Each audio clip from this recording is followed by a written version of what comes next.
all for joining us for the memorial lesson. I want to talk a minute about affiliation.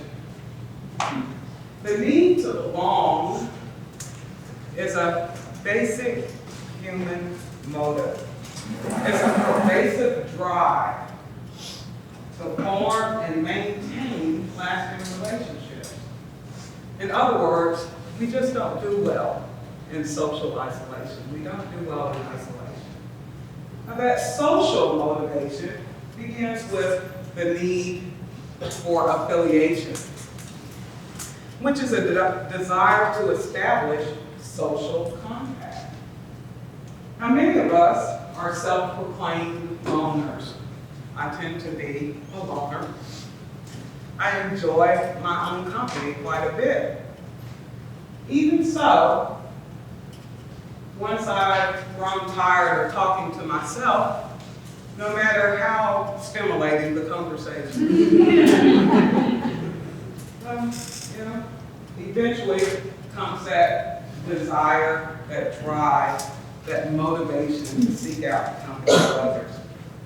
Some individuals, some individuals are extreme when it comes to social interaction. They're the social butterflies, as many of us have heard them referred to. They thrive when they are surrounded by other individuals. And of course, there are individuals who fall somewhere in between. I refer to them as the social Goldilocks. We all know the story of Goldilocks. And how did Goldilocks like her porridge? She didn't like it too hot. She didn't like it too cold. But how would she like it? Just right. You all did well. All right. And so are they who are the social Goldilocks. They're not loners. They're not the social butterflies. But some people do okay. They thrive where there's just a moderate level of social interaction, don't they? All right, so it's clear then that people differ in their affiliative needs for social contact, for social interaction. But what is also clear is that we do need social contact on some level, whether it's limited or unlimited. Now, stressful situations in particular motivate us to affiliate with others. And when we are going through stressful times, we tend to seek out other people who are experiencing or who have at some point experienced the type of stress or the type of situation that we're going through. And when we see others hurting or suffering in some way, we feel compelled to reach out to them. We feel compelled to comfort them in some way. That's when our altruistic nature kicks in, right? And we go into action, whether that's helping someone to change a flat tire on the side of the road, whether it's sending a card, or baking a casserole, and even leading a song. We've all witnessed, or some of us have done this at a singing. You get out your phone and you dial that number and you hold that phone up so that someone who's going through a stressful situation can just, experience just a little peace, a little joy, a little comfort. Now, that altruistic nature that we have as humans, it's an important factor in helping us to build what we know of as communities. And these communities, they're what help us to build close bonds and close relationships over a period of time. And there are many types of relationships, many different types of relationships, marital relationships, friendships. We have relationships with singers that are different in nature than any other relationship that we grow to know over time. Right? But what we don't like to think about is that at some point, all relationships come to an end. Through something. Something brings all relationships to an eventual end. So we experience loss. Very uncomfortable experiencing loss. Sometimes we experience loss to an extent where, we might withdraw from our community. We may withdraw from the very thing that's there to give us comfort. Sometimes words of comfort or words that are intended for comfort scrape away those scabs over, wounds that we thought were healed, but we learned that they were wrong. Sometimes festering. All right? So we may build walls to protect ourselves from another human instinct. It's self-preservation, whether that be social, psychological, or physical. And those walls serve their purpose for a time. This was my own experience early in life. I would not wish my personal experience on even my worst enemy if I have one. I experienced a great deal of loss at a very early age, 17 years old. Before I graduated high school, I lost my maternal grandmother. 3 months after that, my mother passed away. And 3 months after that, my paternal grandmother. And my only mode of dealing with that was to shut myself down. It's the only way I had to protect myself from the pain.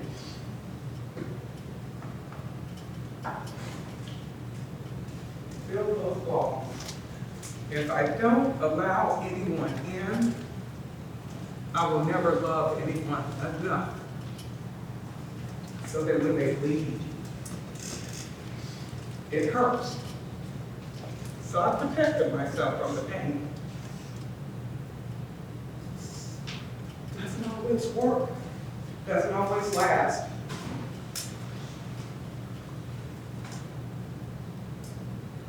About 12 years down the line, maybe more than that. I don't want to date myself. Someone invited me to this obscure thing known as Sacred Heart.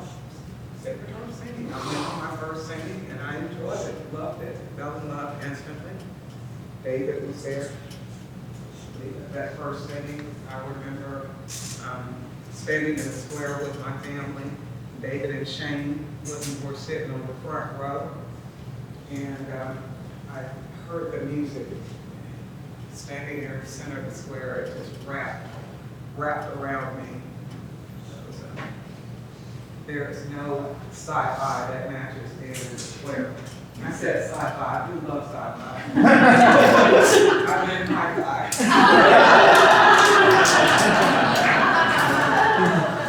Nothing matches it, nothing matches. No surround sound like it. But I remember hearing a song from childhood, something we used to sing in the Methodist church. It wasn't a feeding tune the way we sang it, but 276. My favorite song, Bridgewater. Bridgewater. And it was just the most beautiful thing ever. And I remember David looking over at Shane, they looked at each other, and I was just weeping, and they nodded. They caught one and thrilled. But in just that simple gesture, that's something I'll never forget. I didn't understand the magnitude of being reeled in to this community. Sacred Heart the Sacred Heart community is something so unique. We'll never be able to understand how close relationships can be formed in such a brief moment of time. For a while, I would attend memorials. I attend singings, and many had memorial lessons. And I'd sit and I'd, pay necessary respect, keep quiet, and I'd listen. But I didn't really understand until a couple of years down the line, maybe, when you hear that name, a name of someone you just didn't know what they meant to you until you hear that name on the memorial. And that's when my wall started to be chipped away, just like they lost a little mortar that day. And that's, it's been a very healing experience for me, and I'm thankful for it. And I think it's something that we can all relate to. After you've been singing a little while, you hear a name on the list, and sometimes we have hard years where you may hear far too many names on the list that mean something to you. But we give thanks. We give thanks. And I'm thankful, like I said, for my experience. I'll turn it over to you guys. Bridget shares extremely well.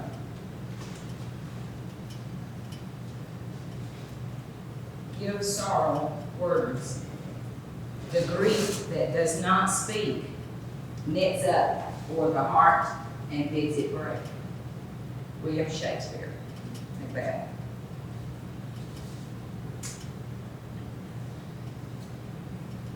Most sources that talk about grief and the stages of grief recommend a support group in dealing with your grief. And that's where I'm standing today, in the middle of a wonderful support group.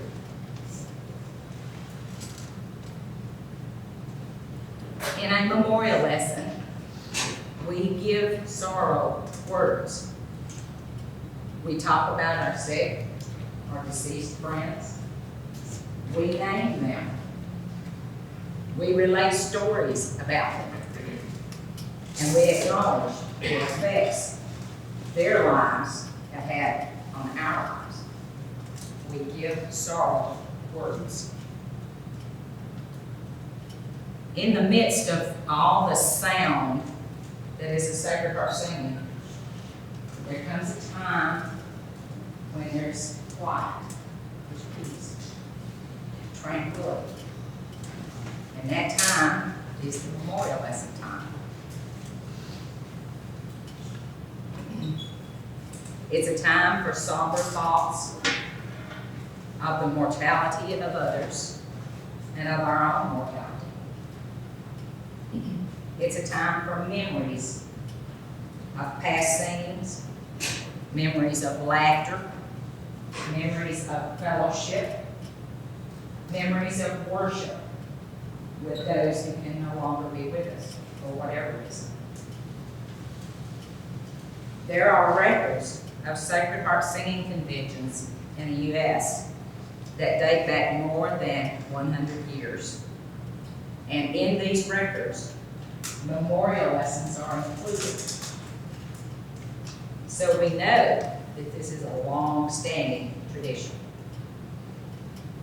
A memorial lesson is a special lesson. And there are a number of things that make it special. It can be informative. It can be enlightening. It can be instructive. It can be comforting, gratifying, emphatic, and many, many other things. Usually each person will take something different home with them from the memorial lesson. This special lesson is usually conducted at a certain time during a convention or singing. The time may vary from place to place, but is most commonly held just before lunch or just after lunch.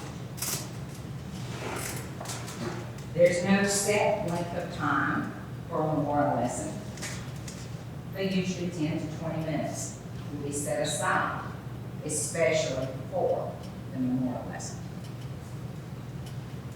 Volunteers to conduct this service are usually unlikely. It's not an easy thing to do. But sometimes you will have people who have something they want to share, who will volunteer, such as we had here at camp. I didn't have to ask a single person. I had volunteers who wanted to help with this service, and I appreciate that. That's great. But it's not common. The person or persons doing the memorial lesson are usually someone with some experience with previous memorial lessons. A public speaker, such as a minister, elder of the church, but not necessarily. Excuse me. It may be a person from the community that is hosting the convention or singing. It may be a visitor who is attending the convention. Anyone actually may conduct a memorial lesson, but it is someone who is willing to serve in that capacity. And it's always good, if you can, to give them a little notice. Okay, the question comes to mind, what do you do if someone asks you to conduct a memorial lesson? My first reaction is panic. Can I do this? I'm not a trained speaker. I'm certainly not a minister or an elder in the church. None of that. So, I have a little anxiety, even over this. There's a lot of anxiety here. So I have to overcome that. And a very dear person told me one time that one of the ways to overcome your fear is to think about others, not yourself. Don't be thinking about your fear and what you're feeling. Think about others. Think about what your job is, what you're assigned to do. And that helps. It really does. So when you're asked to do more lesson, think about those people on that list. If they're sick, if it's someone you know that they would give anything to be with you at a singing. But they're sick and they can't. Or if it's someone that's passed away, you think about them. And you think about how happy they are in the land of pure delight. Yes, they're not here with us. We miss them. We feel the loss. But if you think about them, then you get over your own anxiety and you can think about what you might want to say, even more or less. It works. There are many things that you can use, many topics that you can use for a memorial lesson. I have a book of devotionals that stays in my truck, and wherever my truck goes, I have my book. And it's a very simple matter to find something that I can read as part of the memorial lesson. Another method, especially on short notice, is to use the poetry from one of the Psalms in our book. And there are many to choose from. All is Well, page 122, has some wonderful poetry.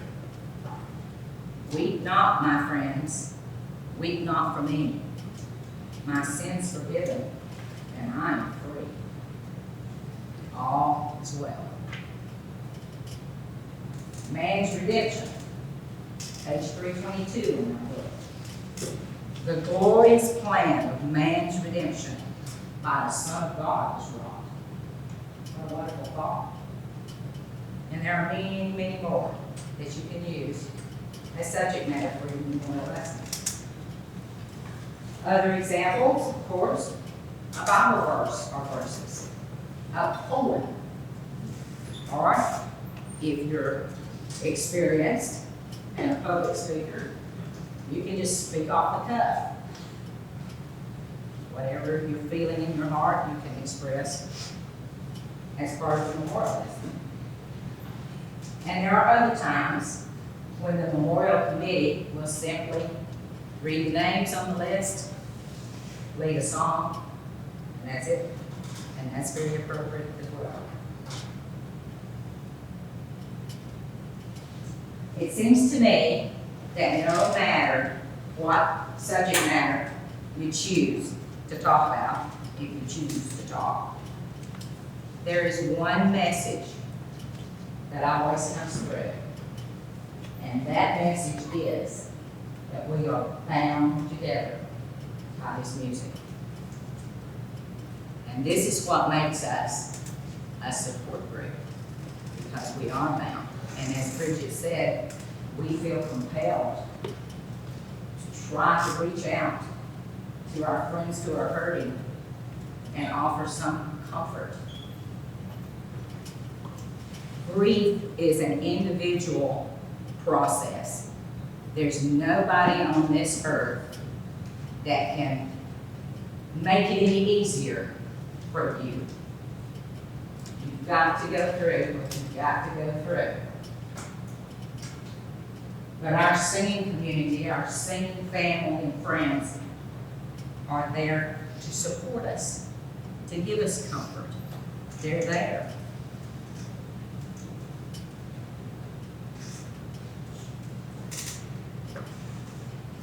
We come from all walks of life, all races, creeds, and pursuits.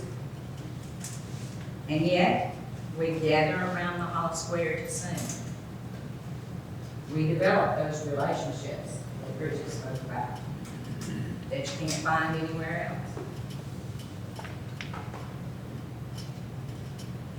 The names that are usually included on the memorial list are Sacred Heart singers, for the biggest part, family members of Sacred Heart singers, and other supporters of Sacred Heart tradition. But this is not a set group. Many memorial lessons have included victims of tragedies and disasters, hurricanes, tornadoes, floods, drought, and acts of aggression. Maybe we never knew these people. Maybe we don't even know their names to name them. But it brings us comfort to include them when something like that happens. I have some examples of songs that are used in the memory of the deceased, in case you might be interested in something to lead.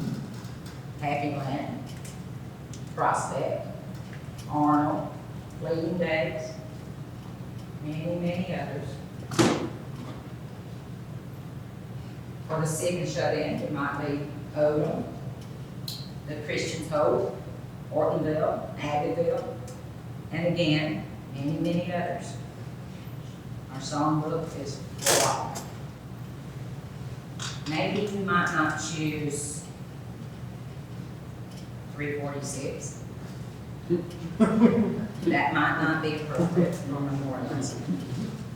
On the other hand, if your community had lost a soldier, maybe a little bit, even that.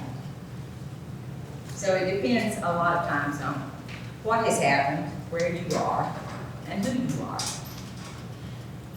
there are any number of songs that you could use that would be appropriate.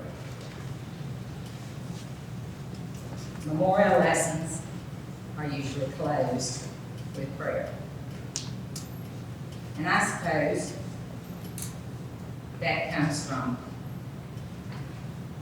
so many social events, especially that I have experienced in my life. You open with prayer and you close with prayer. That's just the way it's been ever since I've been alive. I'm not gonna say how long that is. So I suppose that's why they close this service with a special prayer. Kind of signifies the end of this service.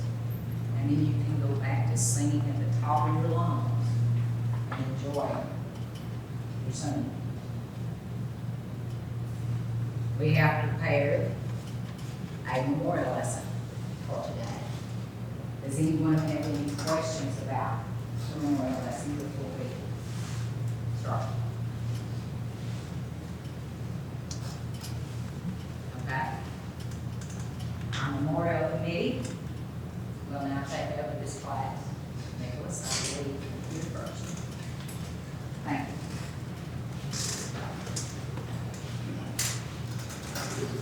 I would like to say a few words about the sleeping shut-ins. Every person on that list is someone's family member, someone's loved one, someone's brother, someone's sister, someone that they love enough to put them on that list. And I think it's important that we remember them because they could give anything to be here with us and to sing with us. And to know that for them to know that we're thinking about them means the world to them. And I think it is important that we remember them and what they've done for us.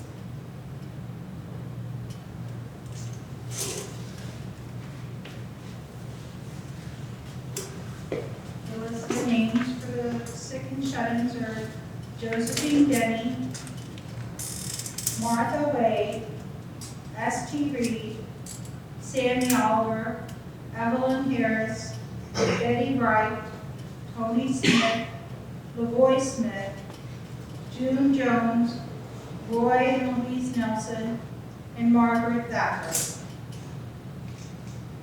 Anyone see that? Okay.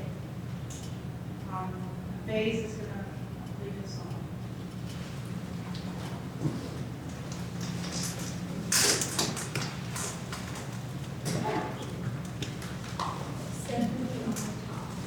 Seventy on the top.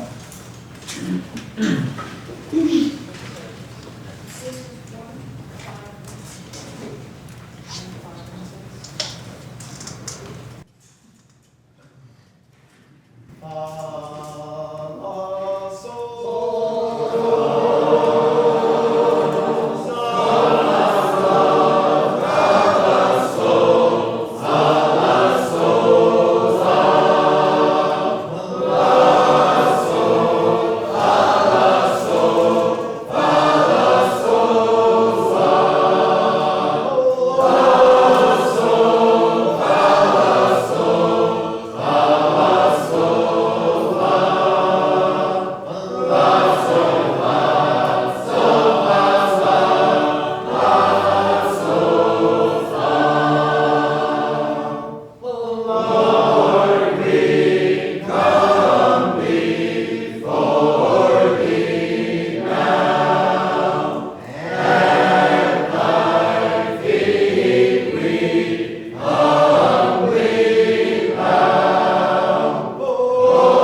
going to lift up two people who we have dedicated our time together this week. We would lift up Jeff and Shelby Shepherd.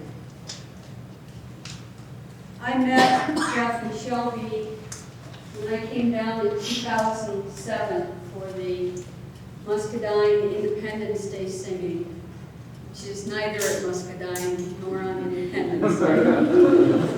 It's here before camp starts. All the singings I had ever been to up till then had been northern singings. I had good mentors.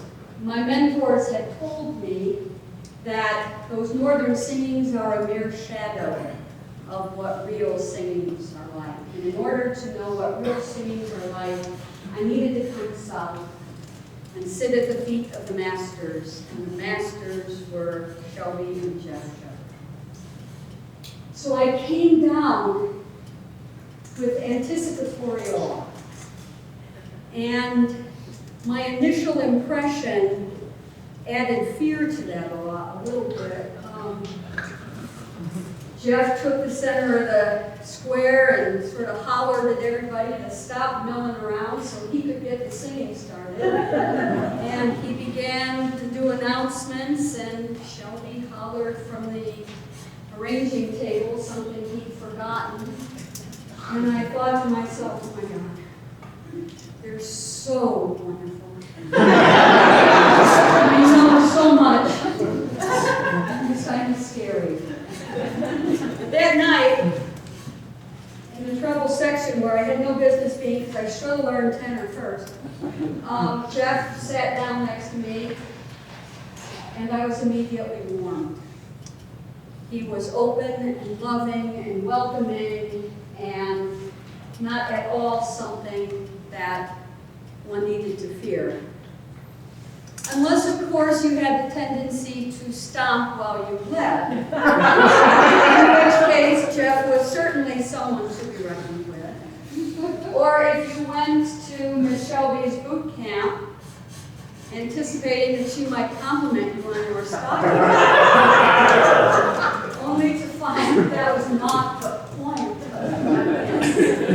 I am pleased to say that one of the more humbling experiences of my entire life was Miss Shelby's boot camp. I will never, ever, ever end a song without my hand being up. What I came to understand as I grew to know Jeff and Shelby was not that they were rigid, not that they were stern in any sort of way. They were urgent. They loved this tradition so very much. And they loved us so very much.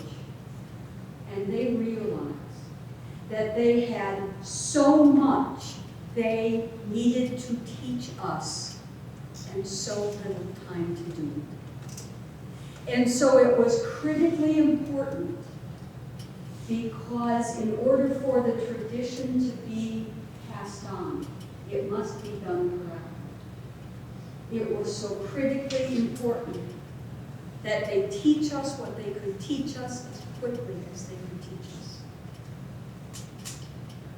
And so what we do here is the greatest honor that we can give them.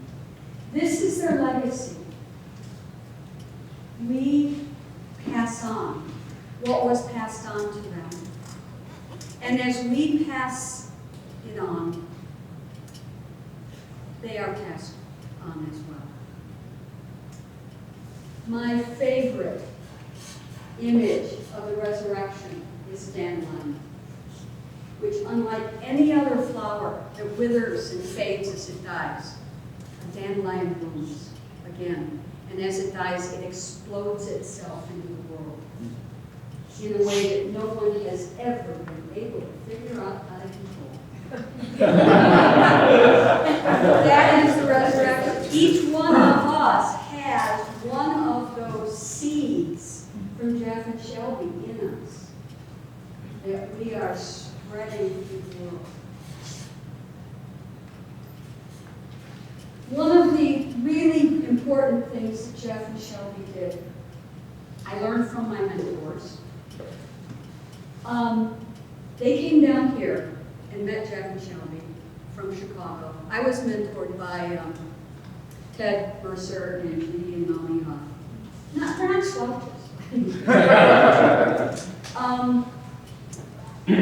They came down here and they met Jeff and Shelby, and then Jeff and Shelby and other Southern singers came up as missionaries in the North to teach us how to do it right. And that's why I was able to learn Sacred Heart several years after they had been in the North. We're going to sing 464. It's written by Ted Mercer, in gratitude for that missionary trip. I'd like to sing the shapes because not everybody might know this, but I also want, when we sing the words, to really pay attention to these words, because these words are to me, Shelby and Jeff Shepherd. How beauteous are their feet who stand on Zion's hill, who brings salvation on their tongues and words of peace reveal. The messengers, Shelby and Jeff were our messengers. How charming is their voice, how sweet the tidings are. Zion, behold thy Savior King, he reigns and triumphs here because of what they share.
Sadly,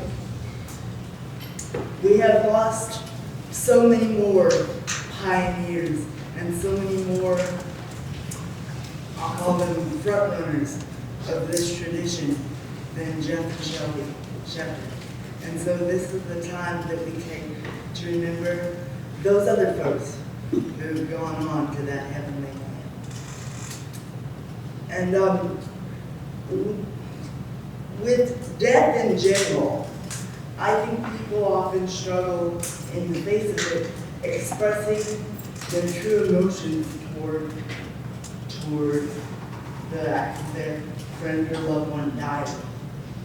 And we as Sacred Heart singers are blessed because God has given us now in this little red book that we hold so dear and sing out of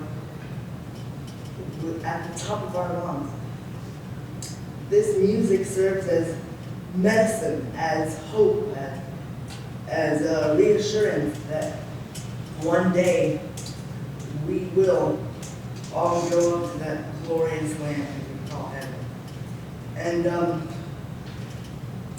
when one of our singers dies, it is sad for us because they don't get to sing here on earth with us.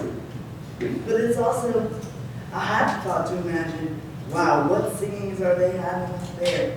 All the people who get to participate in those. Wow. They may be having Camp Fasola.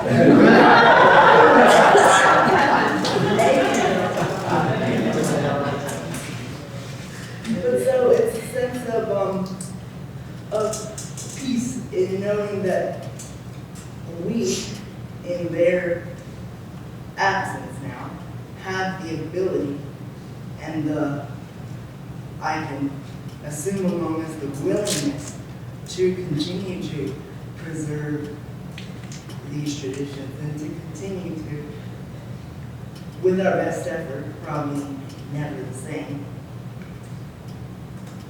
do what they did for us and reinstill in those who come after us what they instilled in us. So it's a wonderful responsibility, but it's also a very important one because we, as those who remain, who are still here, have the obligation to continue their legacy, to try and find maybe one or two people to drag to something that we call a Sacred Heart, and to try and bring them in as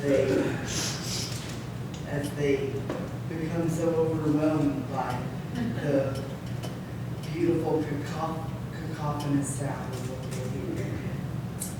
But so that's our job now. That's for most of us, I think, that's our desire now, to do our part in continuing this tradition and to play the role that God has given us, as well as the singing community has given us in preserving these traditions. These words are so powerful. What they say can serve as aid in so many life situations. And we are blessed that we have these texts in that little red book to turn to. So why not create that as an option for so many other people? We have to do our part because they did. So now it's our turn. And I want to leave you with the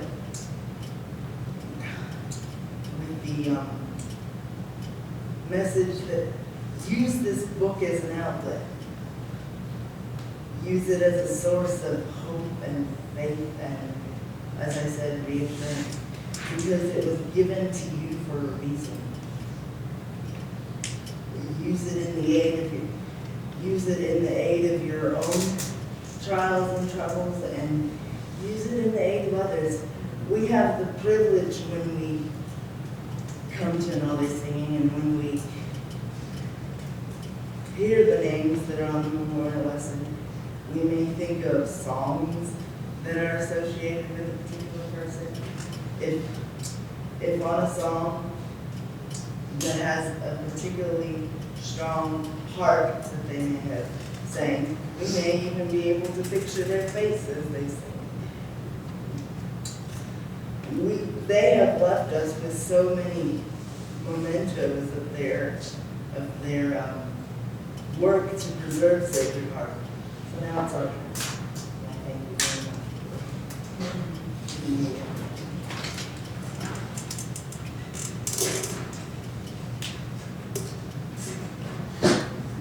Before I read the names of the deceased, I just have to share something about Jeff, especially from him. I know the Spirit is here with us because I know when I first came to him, I've only been coming probably several more years. But you could count on at least two people always asking, are you having fun? It was David and Jeff. But Jeff always went a little bit farther. And I said, this is not fair. I work as a substitute teacher and a mom, and I never let anybody get away with just, Mom. Yes. No. But he's like, Mommy, because he said, oh, really? What are you doing that? Very engaged in like at least a 15-minute conversation. You have to be prepared to answer more than fine. So as I've been here these few days, I have heard at least 100 other people asking somebody else, are you having fun? And I just kind of look, what? This is Jeff Shepard amongst us, making sure everybody is asking everybody else, are you having fun?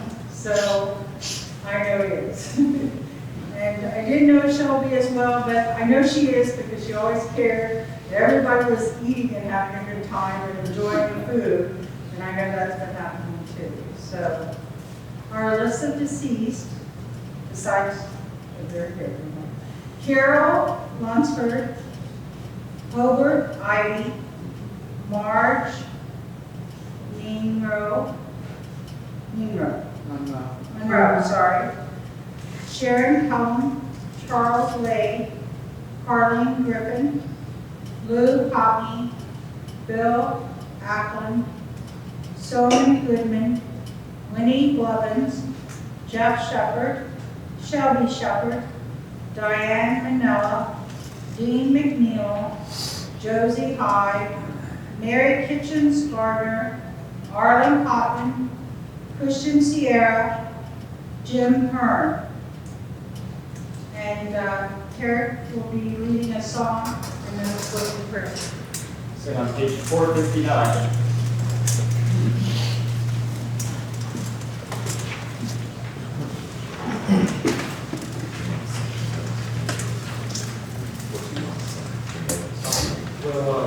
We'll sing just the words.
Please stand. Pray. Gracious and merciful God, creator of heaven and earth, comfort those and strengthen them who are sick and frail. Be with those who are grieving. Kindle our hearts so that we may be a support group bound together for each other and for all those who need your love through our acts and words. Bless our singing, that it may be a medicine for ourselves and for others, that it can be an instrument for us to fulfill your great commandments to love each other and to love you with all our hearts. And fill us with hope for the great work of your new creation. In Jesus' name, amen. Amen.